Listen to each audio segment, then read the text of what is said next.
Welcome back. Hope you're having a chill day. ShadowSands09 here. In today's video, we're discussing Modern Warfare 3 and every detail we know so far.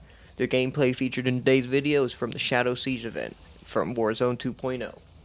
Alright, let's go ahead and get started. All 16 launch maps from Call of Duty Modern Warfare 2 2009 will be available at launch for 2023 Call of Duty. That's right, ladies and gentlemen. Quarry, Rust, Favilla, Underpass, Skid Row, all of them are returning. Let me know in the comments what is your favorite map from the original Modern Warfare 2 that you're excited to make a return. My personal favorite is Quarry. I can't wait to play some S&D on that. I hope to see you out there. Alright, so let's start off with it. Going off of their blog post, it looks like all these maps are going to be that 6v6 that we all know and love, with 12 additional maps supposed to fuel post-seasonal content, so I'm sure we'll probably get 2 to 3 per season. Alright, they also mentioned a brand new game mode coming, Cutthroat 3v3v3, so kind of putting a new twist onto those gunfight 3v3s, adding in another team to it. Should probably play out very similar to gunfight, I would assume. Excited though to see what it's like. 4 new maps are going to be available at launch, but they're not going to be core multiplayer. They're going to be ground war, invasion style maps. They're calling them battle maps because that's what it was called in World War II, but you could pretty much expect that Battlefield sort of experience if you're into that. Alright, moving on to part 2, we got movement, innovation, and gear upgrades. This is a big topic of discussion for this game. Essentially what's going to happen is that you're going to have this tac stance gameplay, which is kind of like the canted laser sights in Modern Warfare 2 currently. What I'm also thinking is it might work kind of like when you're activating dead silence or you're activating a kill streak, how you kind of put your gun, you off-shoulder your gun, but you're still able to shoot it with mild spread distance. That's probably what it'll be. Again, we'll have to see how this plays out. If you're able to exploit it, if there's no sort of cooldown from entering tac stance, you can maybe toggle in and out of it very quickly to find some sort of exploit in accuracy or in rushing or challenging those corners. Again, with gear's another high topic of discussion for this game. It kind of reminds me how Sledgehammer did in Advanced Warfare with loot boxes. How you could get boots and helmets, and this time they're actually going to correlate to perks. So I'm assuming your helmet would be your engineer, your vest would be your tac vest, your boots would be your marathon, your quick draw would be your gloves, and so on and so forth. The only questions I have is how do we obtain this gear, and then is this going to sort of I don't think we're going to see loot boxes return, so is there going to be some sort of loot grind meta, kind of like in a Diablo 4 style game? Excited to see how that plays out, though. I will stay optimistic until otherwise.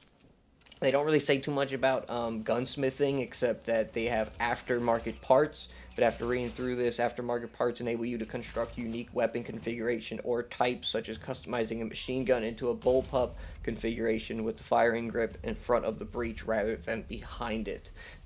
So essentially what we're used to for the last couple of CODs is a lot of customization when it comes to weaponsmithing. Shouldn't be anything too crazy or innovative out of that. And then part 3 will go into some of those gameplay changes or updates they've made, which they've basically just canceled a lot of what Modern Warfare 2 has done. So they've put red dots back into the game.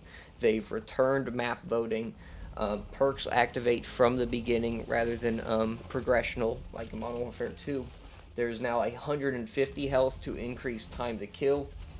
However, dead silence is still a topic of discussion. They mention in here that the covert sneakers perk allows for silent movement, assuming you've chosen the correct footwear.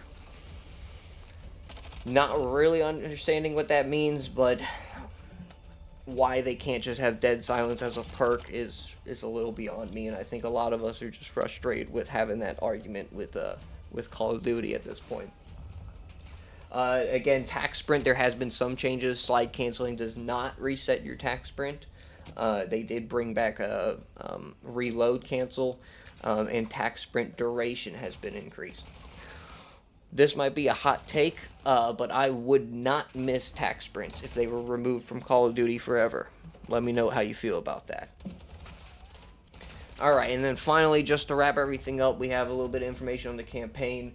There is going to be open missions, so probably more like a Black Ops 3 style, I would assume. They also have, of course, the villain we all know, Makarov.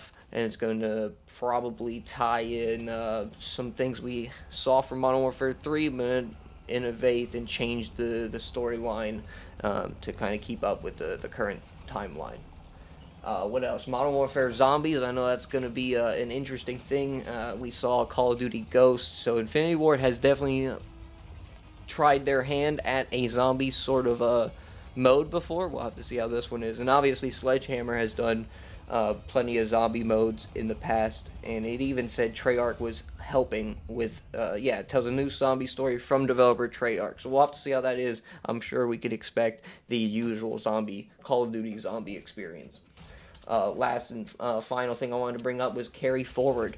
It looks like a lot of the weapons and skins you have in Modern Warfare 2 are going to carry forward onto Modern Warfare 3. Which sounds great. I'm a little worried from a competitive standpoint and from a viewer of Call of Duty League. Are we going to continue to see a TAC-56 and Voznev meta, or will we get the chance to see some new guns enter into the meta frame? I really hope we do. Playing with the same two guns for another year might be a little boring to watch and a little boring to play.